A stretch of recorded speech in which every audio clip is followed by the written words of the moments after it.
안녕하세요. 반갑습니다. 잘 들리세요? 자, 그러면 출발해 보겠습니다. 우리 3시간의 규칙을 먼저 맞추고 갈까요? 제가 최대한 좀 1.3배속, 5배속 해서 20분에서 미니멈 15분은 쉬는 시간 보장해 드릴게요. 허리도 아프시고 조금 잠깐 리프레시 하고 들어야 또 그나마 집중력이 유지되니까 그렇게 운영을 하고요. 채팅창은 제가 보면 이제 또 흐름이 끊기니까 보고 나서 나중에 쉬는 시간에 답을 달아드리도록 하겠습니다. 채팅으로 답을 회시를 해드릴 테니까 시간 중에는 그냥 여러분들은 편하게 남겨주시면 되겠습니다. 자, 그러면 본격적으로 출발해 보겠습니다. 마이크 끄셨죠? 그러면 어, 출발합니다. 자, 우리 상속 증여세, 어, 상속세와 증여세, 다른 법하고 달리 두 가지의 세목을 합해 놓은 세금이에요. 그러니까 여기서 우리가 살짝 눈치를 챌 수 있는 거죠. 어떻게 해요? 상속하고 증여가 세금 매기는 데 있어서는 베이스가 같다. 공통점이 있구나. 요것을 눈치채고 가는 겁니다. 그래서 그렇게 따지면 어, 공통점과 차이점을 비교하면서 접근하면 조금 더 이해가 빨라지겠죠. 그렇게 생각을 해주시면 도움이 될 것 같습니다. 저도 그런 방법으로 설명을 드리겠습니다. 그리고 재산평가가 덧붙여져 있는 그 이유도 우리 잘 알고 있죠? 무상으로 상속받고 무상으로 본인의 대가를 지불하지 않고 받은 재산이기 때문에 세금 매길 때 없는 가격을 만들어내야 돼요. 그 과정이 추가되기 때문에 상속세 및 증여세법에다가 상속에 대한 것, 증여에 대한 것 더불어서 그 재산의 평가 방법을 두었더라. 그래서 이걸 양도세 결정할 때도 참고하는 경우가 있고, 법인세법에서도 거래 가액이 부당할 때 기준을 잡는 그 기준점으로 갖다 쓰고 있는 상황인 거죠. 여기까지는 좀 들어보셨을 거예요. 그러면 이걸 어떻게 접근하는지 오늘은 평가부터 증여, 상속 요 순서로 한번 돌아보겠습니다. 저는 07년에 입사해서 세무서, 지방청, 본청, 뭐 국조 이렇게 근무하다가 22년도부터 교수로 여기서 상증세 설명드리고 있습니다. 자, 그러면 새 파트를 준비했는데 사실 좀 시간이 그렇게 여유 있지 않아요. 그래서 조금 말을 빠르게 하고 중요한 거 상반기에도 제가 한 번 했었는데 혹시 반복해서 들으시는 분 계실지 모르겠어요. 그래서 조금 포인트를 달리하고 지난번에 조금 아쉽게 덜 봤던 파트를 먼저 우선 배치했어요. 그게 평가. 평가 파트를 먼저 보고 그리고 증여세, 상속세 이렇게 내려갈 건데요. 평가를 좀 자세하게 하고 나서 증여세, 상속세는 굵직굵직한 것순으로 좀 빠르게 진행을 해보겠습니다. 그러면 재산평가 파트 시작합니다. 자, 평가한 평가가 필요한 이유 먼저 설명을 드렸어요. 우리 세법, 상증법에서 상속, 증여 요걸 별도로 규정했는데 그 세법에서 정한 원인으로 재산이 이전될 거예요. 그 재산에 대해서, 재산이 주인공이 되는 거예요. 재산에 대해서 과세 목적으로 그 가액을 결정해야 돼요. 결국은 실물로 있는 것을 얼만가 원화로 환산해서 경제적 가치를 뽑아내야 된다는 거죠. 그래야 우리가 세금을 매길 수 있기 때문에요. 그런 과정이 재산의 평가다. 이렇게 먼저 공통적으로 이해를 하고 출발해 봅니다. 그러면 실무적으로는 우리가 세금 신고할 때는 이렇게 의사결정을 해서 답을 내야 요걸 해결할 수 있는 거죠, 문제를. 자, 제가 사례를 준비한 이유가 한번 생각해 봐서 정말 이해했는지 알았는지를 점검한다 말씀드렸어요. 이거 풀 수 있으면 국세청에 들어오셔서 일하셔도 됩니다. 이게 최종적인 답을 내는 거기 때문에 사실 쉽지 않아요. 근데 여기가 목표다라고 하고 제시하고 가는 성격인 거죠. 시간이 없으니까 일단은 혹시 예습하신 분들은 맞나 틀리나 한번 보시고 제가 풀이부터 알려드리겠습니다. 풀이는 여러분 책 기준으로는 59페이지에 있어요. 제가 어, 컨닝하기 좀 어렵게 뒤에 사례와 풀이를 따로 실어드렸어요. 그래서 진도가 나갈 때는 본격적으로 한번 고민을 해보실 수 있게 준비를 했는데 맞는지 틀리는지는 59쪽 손가락으로 이렇게 끼워서 같이 보시면서 들으셔도 좋겠습니다. 자, 그럼 설명드려 볼게요. 상속받은 재산을 과세하고 싶은 거예요. 근데 그게 황금 아파트고 황금 아파트 101동 101호인 거죠. 상속이 개시된 날짜는 24년 6월 5일이고 이것을 2달 만에 미리 좀 준비가 됐나 봐요. 8월 5일에 신고한 케이스인 거죠. 그리고 101호의 상황은 공동주택 가격, 공시지가라고 하는 그 기준시가로 정해진 금액이 8억 원이고 이 아파트를 세를 주고 있는 거예요. 보증금 2억 원에 월 임차료 850만 원. 요거 갖고 바로 알 수 없죠. 얼마짜리인지. 그래서 이게 매매된 사례가 있는지 찾아보는 거예요.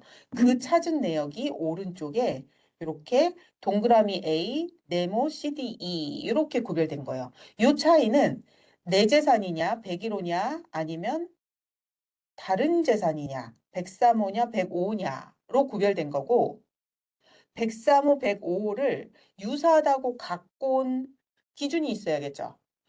그게 아무튼 있을 텐데 조건은 동일하다. 요렇게 문제가 주어진 거예요. 요런 상태에서 우리 황금아파트 101동 101호 상속받은 상속인이 얼마로 신고하면 차이 없이 결정이 될 거냐를 판단하는 게 상증법상 상속재산의 가액을 구하는 과정이에요. 그래서 이걸 할 수 있으면 이제 일을 할 수 있다. 여러분들이 신고를 맡기지 않고 할 수 있다. 이런 얘기가 되는 거죠. 어, 답을 찾는 과정대로 설명을 드려볼게요. 우선 기준자가 있어야 되겠죠. 기준자는 상속을 받았을 때 그게 얼마냐를 찾는 과정이기 때문에 상속 개시일을 별로 놉니다. 그래서 이렇게 파란색으로 별로 표시한 게 우리 상속이 벌어진 날인 거죠. 보통 돌아가신 날이에요. 상속 개시일 6월 5일을 별로 놓고 매매 등 가액을 가져올 수 있는 기간을 평가 기간이라고 그래요. 그걸 전육, 후육 범위 내에서 찾고 싶지만 A, C, D 다 밖으로 멀어져 있어요. 그래서 위에다가 A, C, D는 모두 시가로 인정할 수 있는 거래로 전제함 이렇게 표시를 했던 거예요. 이걸 뒤에서 평가 기간과 평가 기간 밖은 멀어져서 심의가 필요하다. 이렇게 설명드릴 건이기도 하죠. 그래서 아무튼 상속 개시일 별의 날짜에서 얼마냐 궁금해서 시작된 일이 어디까지 가요? A 아파트를 팔았던 적이 있어 없어? 그걸 갖다 쓸 수 있을까? 이렇게 질문하는 거예요. 그래서 내 재산의 매매 등 사례가 없어서 가족이 힘들다면 비슷한 거라도 찾아야지 하는 CDE가 등장하게 된 건데 그러면 내 재산하고 유사하다고 하는 CD는 어떤 게 우선이냐? 그때는 유사 재산보다는 내 재산이 당연히 우선이겠죠. 요게 또 법에 조건으로 들어가 있는 거예요. 그래서 유사 재산 다 떨구고 내 재산만 봐도 정답이 나와버리는 거죠. 그래서 10억 원이 매매 계약이 됐던 9월 5일에 매매 계약이 됐던 매매 사례가 되기 때문에 요게 상속 개시일과 기간이 멀지 않아서 그래서 시가로 인정할 수 있다고 전제했다면 정답이 될 거라는 거죠. 근데 신고를 했기 때문에 신고한 뒤에도 찾아봐도 돼? 이런 질문이 또 나올 수 있어요. 그게 해당 재산은 괜찮다. 유사 재산은 안 된다. 배제 이렇게 써 있는 거고요. 마지막으로 하나 더 체크해야 될 게 있어요. 그거는 상속 재산의 가액이라고 물어봤기 때문에 황금 아파트 얼마로 평가할 거야? 라는 거하고 차이가 나요. 이것도 뒤에서 특례, 저당권 등 특례라고 설명을 드릴 거예요. 평가한 것과 재산의 가액을 결정하는 게 다르다. 일단 한번 생각을 해보시고 그게 이런 식으로 차이가 날 수 있다. 보증금과 월 임차료를 감안해야 되더라. 거기서도 헷갈리는 포인트가 있더라까지예요. 어떠세요? 오늘 처음 보신 분. 이거 너무 어렵죠. 그죠? 오늘 처음 보신 분은 너무 어려울 거예요. 그죠? 근데 이게 어, 많이 본 사람도 어려워요. 왜 그럴까요? 실수를 하기 쉬워서요. 이렇게 다단계로 여러 가지 감안해야 될 게 많다 보니까 알아도 실수하고 모르면 몰라서 놓치고 요런 포인트가 있을 수 있습니다. 그걸 놓치지 않게 맥을 잡아서 설명을 드려볼게요. 이 첫 문제풀이부터 너무 어려운 거 내지 않았냐 이렇게 서운하실 수도 있는데 다 해결됩니다. 걱정하지 마시고 네, 진도를 나가보겠습니다. 자, 상증법상 재산평가. 재산을 평가할 때 어떻게 하기로 했냐? 요 얘기를 출발로 삼아 봅니다. 상속받은 재산, 증여받은 재산은 시가에 따라 평가한대요. 요게 가장 제1 원칙이에요. 근데 여러분, 여기서 중요한 게 딱 한 글자 뽑아라. 어떤 걸 뽑으시겠어요? 한문으로 된 거 두 글자 중에 있어요. 가액을 만드는 것은 그냥 목표치, 종착역, 목표점이고요. 핵심은 요거예요. 때시 상속받을 때, 증여받을 때 그때 가격이에요. 이거 요새 그거 황금 아파트 시세 얼마예요? 얼마에 매매되죠? 이 시장 시자. 가격대를 형성하고 있다. 시장 시자 아니에요. 그때 가격이 궁금한 거예요.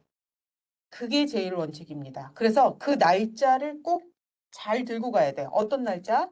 우리가 궁금한 거는 상속 받을 때니까 그때는 별의 날짜 아까 황금 아파트 사례에서 뭐였죠? 예. 상속 개시일. 증여받는다면요? 증여일 이렇게 되는 거예요. 그래서 그때가 중요하고 그때의 가격으로 평가하는 게 상증법에서 하고 싶은 재산의 평가 제일 원칙이다라는 거고요. 두 번째 원칙 들어갑니다. 2번에 상속 증여 재산의 가액은 이렇게 시작이 바뀌어요. 지금 궁금한 거는 평가를 어떻게가 아니고 재산의 가액을 만들 때 어떻게 할 거냐예요. 재산의 가액은 뭐라고 그랬어요? 조금 전에 그때 가격으로 평가한 시가평가액과 그 재산이 담보하는 채권액을 비교해서 큰 금액으로 한대요. 왜요? 시가평가는 뒤에서 이제 계속 말씀드리겠지만 원칙을 만든 거예요. 이상적으로. 합리적이라고 생각하는 설계에 따라서 만든 거고 지금 얘기하는 재산의 가액은 그렇게 이상적으로 만들어낸 값과 검증하는 의미에서 하나를 더 비교하는 거예요. 뭐요? 집을 갖고 있었는데 이걸 담보 잡고 은행에서 대출받은 게 있다. 그럼 은행이 그 담보를 잡을 때 대출해둔 돈만큼 확보할 수 있어야 빌려주잖아요. 그러면 채권자가 열심히 검토해서 인정해준 그 집의 가치, 그것을 갖다 쓰겠다 이거예요. 검증 용도로. 그러다 보니 이거를 평가액이다 이렇게 표현 안 하고 뭐라고 해요? 재산의 가액은 이렇게 얘기한 거예요. 그래서 아까 황금 아파트가 재산의 가액이 얼마냐라고 물어봤기 때문에 보증금, 담보자분, 그 채권 가액을 비교했던 거죠. 그래서 핵심은 시가다. 그리고 그때 가격이다. 그리고 또 하나의 핵심은 채권자가 인정한 담보한 채권액을 비교한 후에 큰 걸 세금 매기는데 활용한다. 이런 뜻이에요. 이게 이제 원칙을 이해하시는 거고, 그러면 이것을 현실적으로 적용을 할 때 뭘 갖다 어떻게 써야 되는데, 이렇게 물어본다면 답변이 이거라는 거죠. 시가에 따른 평가 1, 2, 3. 1번은 시가에 따라서 한다고 그랬으니까 그 시가가 뭔지 설명해 주는 거예요. 불특정 다수, 자유롭게 거래, 통상적으로 성립된다고 인정되는 가액. 이거 어디서 많이 들어보지 않으셨어요? 우리가 부당행위 계산 부인, 뭐 시가와 차이나는 고저가 거래 이런 거 들어보셨죠? 네, 그때 얘기하는 시가가 이 개념이에요. 그래서 어, 보통 합리적으로 제약 없이 짬짬이 없이 거래하면 이 정도 나오지라고 하는 그 우리가 알고 있는 합리적인 통상적인 가액 그걸 시가라고 하는 겁니다. 그래서 이렇게 원칙적으로 시가의 개념을 얘기하는데 그럼 이게 현실적으로 어떤 모습으로 나타날까 했더니 거래를 했을 때 나타나겠죠. 매매, 수용, 공매, 경매. 거래가 완전히 없다면요? 그러면 어떻게 해야 돼요? 아, 그러면 감정평가라도 받아봐야 되는 거 아니에요? 얼마인지 궁금하니까 이렇게 되는 거예요. 그래서 실제로 개인 간의 자유의사 매매가 있든지 강제적인 수용공매 경매가 있든지 아니면 재산평가를 제대로 받아봐서 감정가액이 있든지 하면 인정해주겠다는 거예요. 여기까지가 이상적으로 이렇게 하면 잘 그 가치를 반영하겠지라고 하는 개념이에요. 근데 이런 방법이 모든 것에 통하는 건 아니라는 게 바로 나와 버립니다. 아, 가격이 너무 변동성이 크고 한두 개가 아니에요. 같은 날짜에도 우리 그때의 가격이 궁금하다고 그랬잖아요. 상속계실 만약 5월 3일 날 돌아가셨다. 그러면 이 날짜에 삼성전자가 몇만 주 거래됐을까요? 그게 가격이 다 똑같을까요? 이렇게 접근하는 거예요. 그러면 상장 주식 같으면 평균하는 게 합리적이지 않을까? 이렇게 되는 거예요. 가상자산, 하룻밤 새도 엄청, 어, 고저가 거래, 그 변동 거래가 폭이 큰데 이걸 어떤 것을 잡아와야 그날의 가격이라고 할 거냐? 힘들다. 이 뜻이에요. 그래서 상장 주식과 가상 자산은 조금 전에 봤던 매매, 수용, 공매, 경매 이런 거 안 따지고 감정 평가 이런 거 안 받고 그리고 그냥 기간을 두고 평균을 치기로 합니다. 이것 말고도 우리가 얘기한 시가를 갖다 쓰기 어려운 경우 있어요. 없어서 못 쓰는 경우, 산정할 수 없는 경우. 그러면 이때는 우리가 흔히 알고 있는 기준시가라고 하는 개별공시지가, 공동주택 가격 이쪽으로 간다는 거죠. 그래서 어, 매매가 있는 게 쉽지 않죠. 수용공매 경매는 더 특이한 케이스고요. 그러다 보니 이 보충평가를 거래가 없는 경우에는 상속세, 증여세 신고할 때 기준으로 평가하는 기준으로 많이 활용하고 있는 거죠. 근데 여기에 최단점은 뭐예요? 너무 저평가된다. 그러면 나중에 양도할 때도 차익이 과다 계산되기 때문에 공격적으로 의도적으로 회피하는 경우도 발생할 수 있는 거죠. 양도세 내는 것보다는 이쪽으로 먼저 세금 부담한다. 이런 쪽으로 설계를 하는 거죠. 그게 상속증여세법상의 재산의 평가예요. 그래서 요걸 쉽게 이해할 수 있도록 흐름도로 만든 게 요 지금 보시고 계시는 그림인 거죠. 우리 교재로는 9쪽에 있는 그림이 상증법상 재산평가할 수 있는 그림이 되는 거예요. 그래서 출발점을 시가가 있어도 평균하기로 했기 때문에 왼쪽 위에 상장주식 가상자산 먼저 물어보고 평균할 거니까 시가 찾을 필요 없어 라고 하는 거죠. 근데 상장주식 가상자산이 아니라면 오른쪽으로 이동해서 시가를 산정할 수 있냐? 매매 등가액을 찾을 수 있냐라고 물어보게 되는 거고요.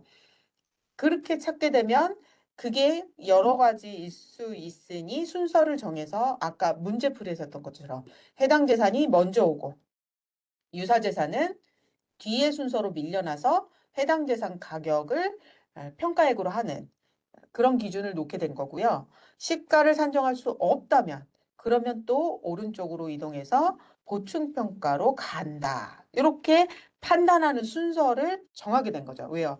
헷갈리기 쉽다고 말씀드렸잖아요. 그래서 이렇게 스텝 바이 스텝으로 하나씩 다 점검하면서 평가를 하게 되는 거죠.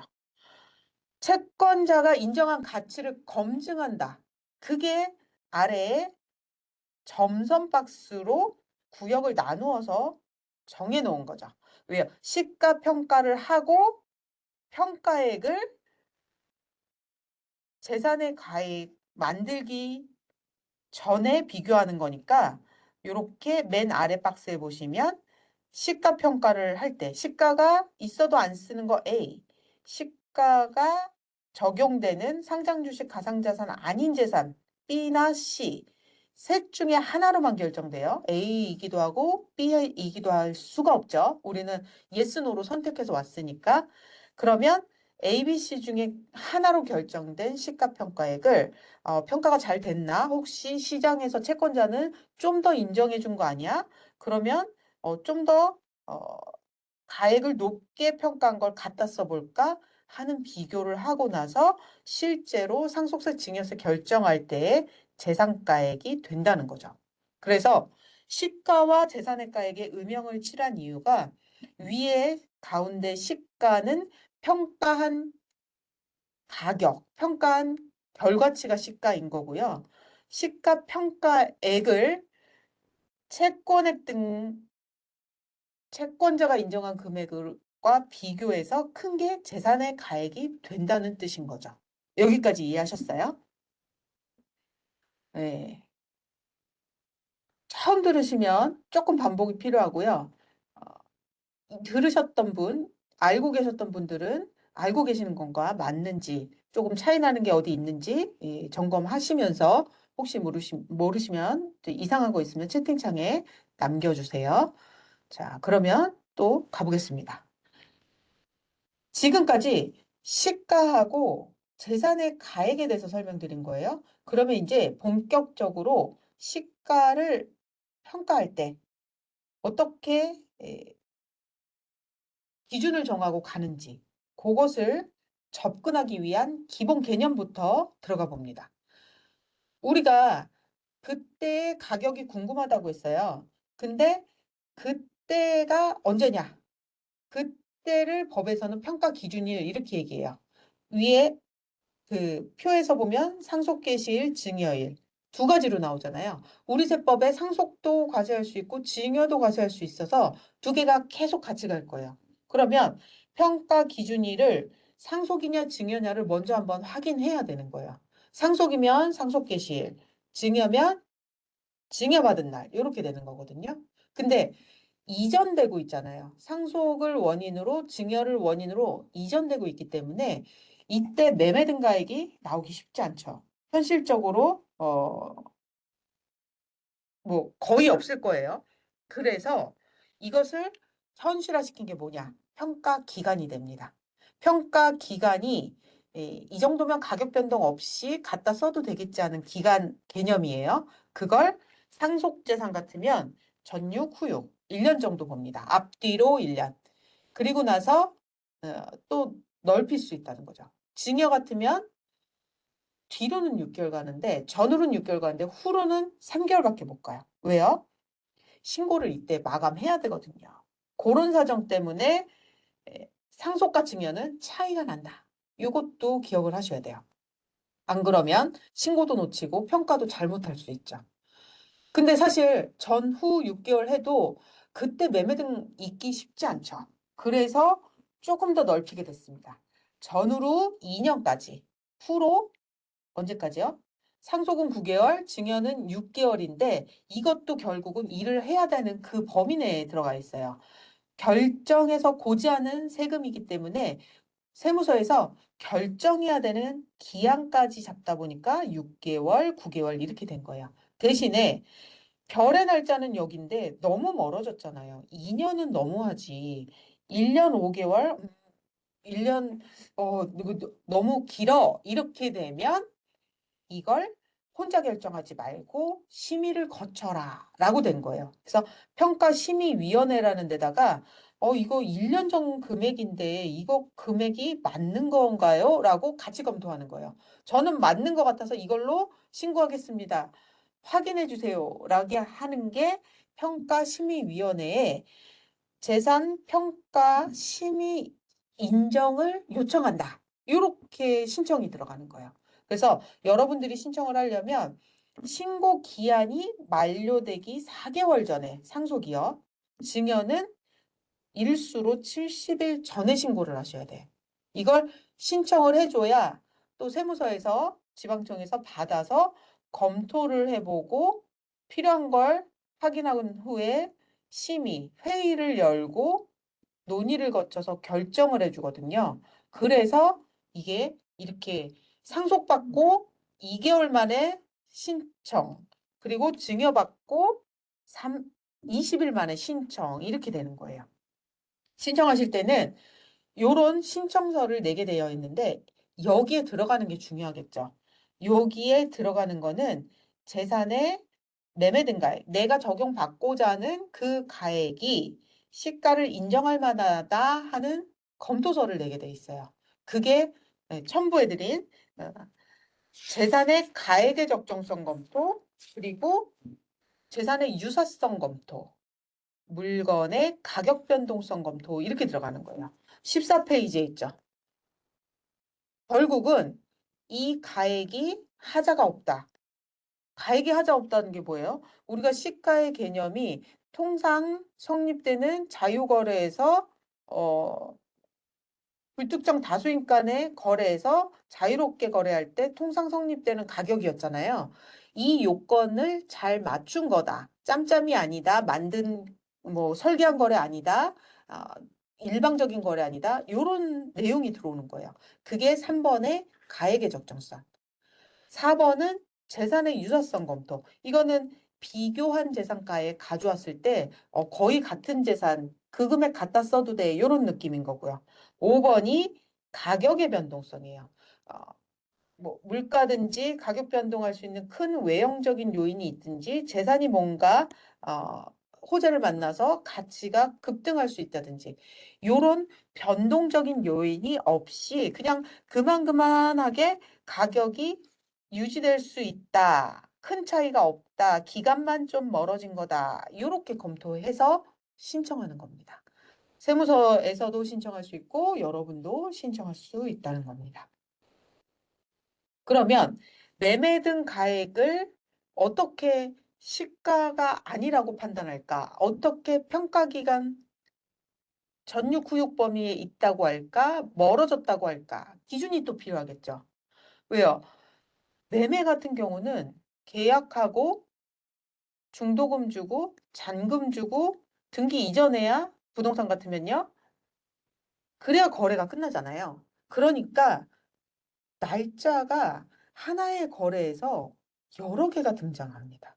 그러다 보니 상증법상 재산평가를 적용할 때 매매라면 어떤 날짜 가져와야 되는데 요거부터 시작해요. 그게 바로 판단 기준일입니다.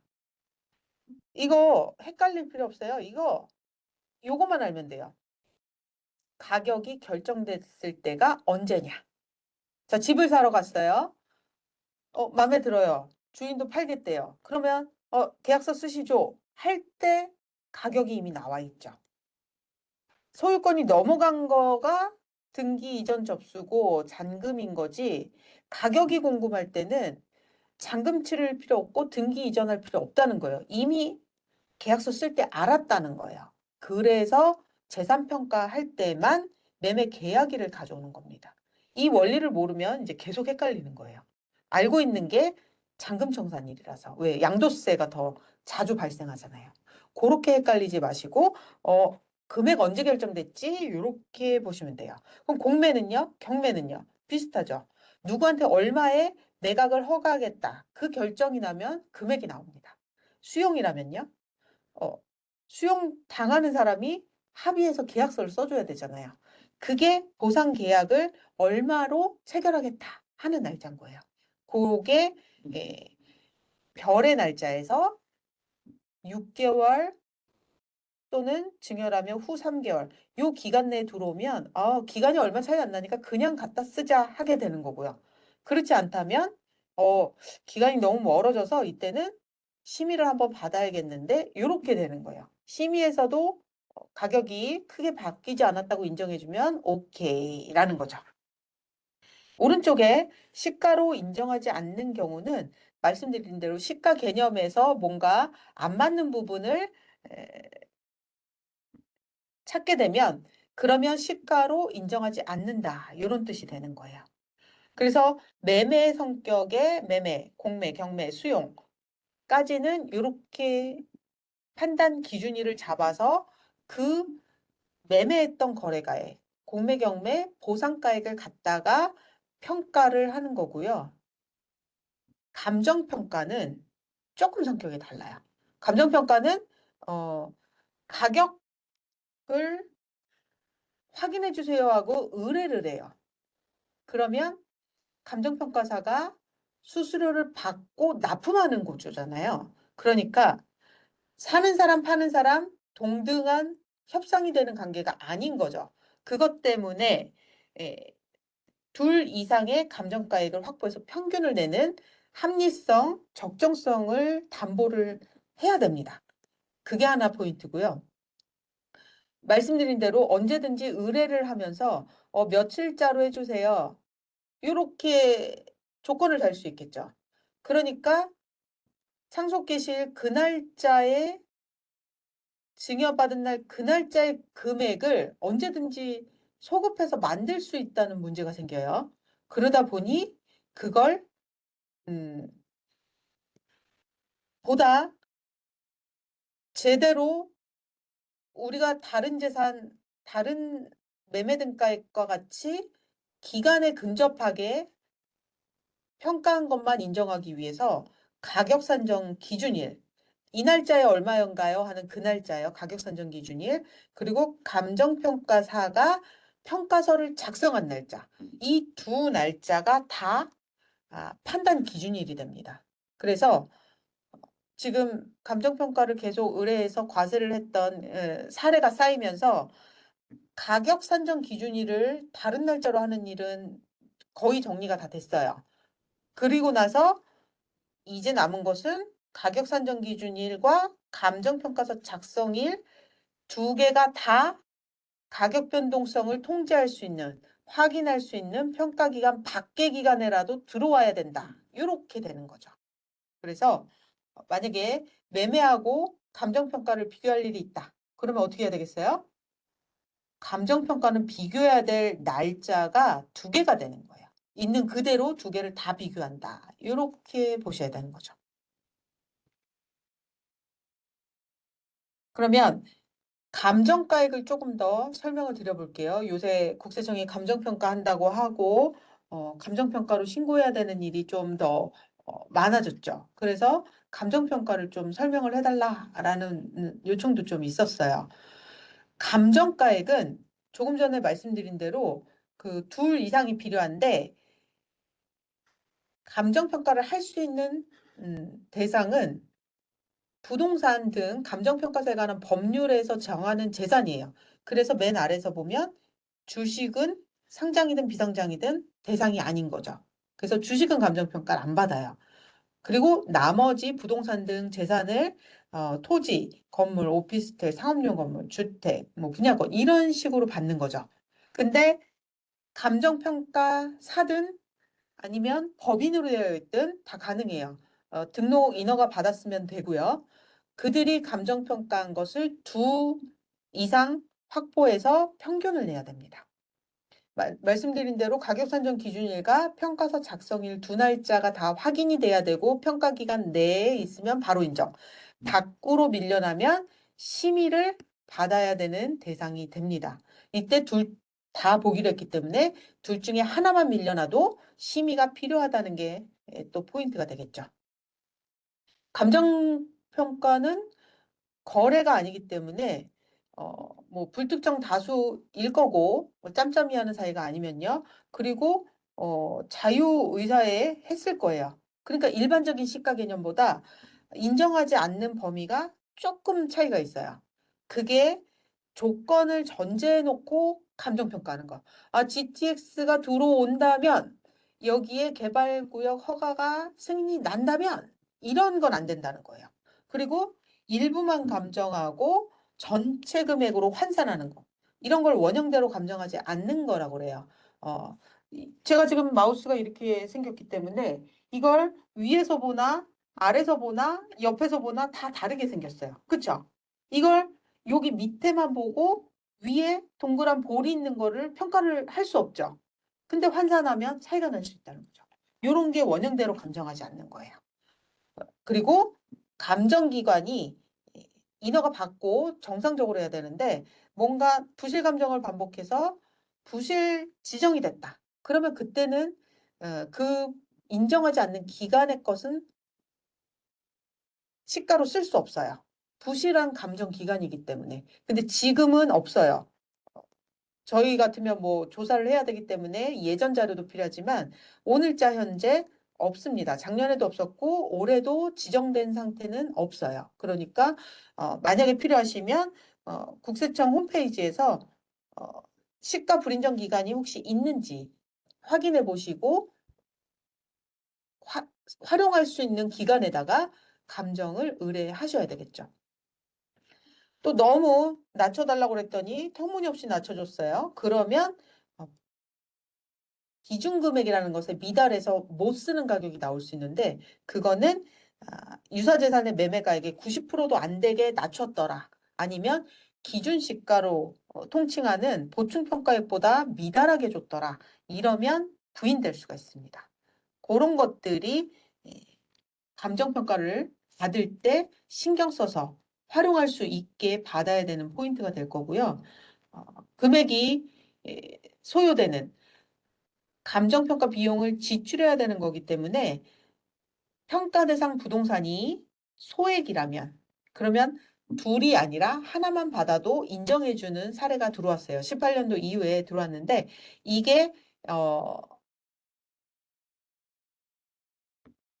부동산 등이기 때문에 이 한 건당 그 대상을 판단을 해요. 그래서 기준시가라는 게 토지는 필지별로 건물은 어, 호, 층 구분 등기돼 있으면 구분 등기된 것별로 아니면 한 덩이면 한 덩이대로 주택 같으면 개별주택 가격, 공동주택 가격 이렇게 고시되는 단위별로 인정을 하는 거예요. 그래서 그 기준 시가가 10억 원 이하이면 그러면 하나만 감정받아도 쓸 수 있다라는 거죠. 그래서 그것에 대해서 우리 사례는 됩니까 안 됩니까 하는 해석도 이렇게 사례가 나와 있습니다.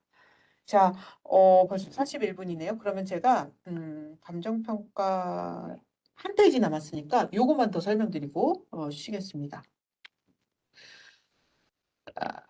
과세관청이 재감정하는 경우 있어요.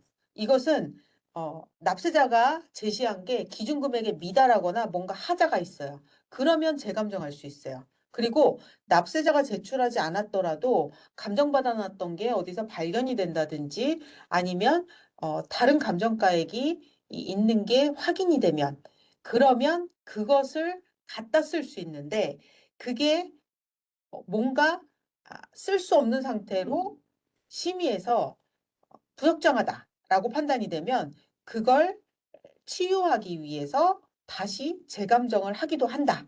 재감정하는 거는 이렇게 원래 게 있고 그게 적정하지 않을 때다.